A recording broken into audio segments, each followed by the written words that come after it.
Trees are dying in Minneapolis's historic Loring Park, and experts say it's no coincidence. Adam Duxter explains. If a tree falls in the middle of a park, it turns out it doesn't matter if anyone is around to hear it. Experts say it still tells us a whole lot about how the drought is impacting our state. People think that something this permanent will always be there. Professor Lee Freilich has spent his life studying trees. And for decades, one tree near the U of M director of forest ecology's home had fascinated him. All the droughts and all the big thunderstorms with high winds and the lightning and the hail and all that for 300 years. It dealt with a lot. But in August, this summer's drought caught up to it and the bur oak toppled.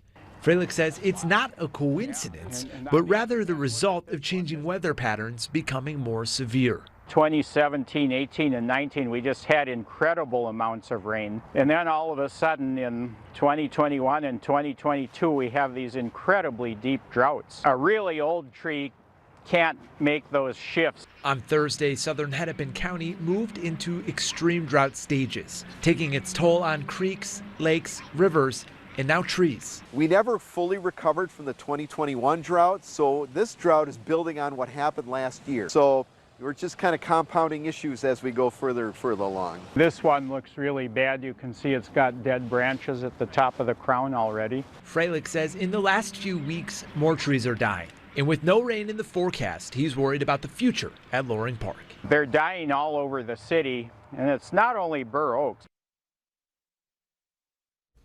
The first tree toppled in August, and shortly after, another one followed. And yesterday, a third was slated to be scrapped.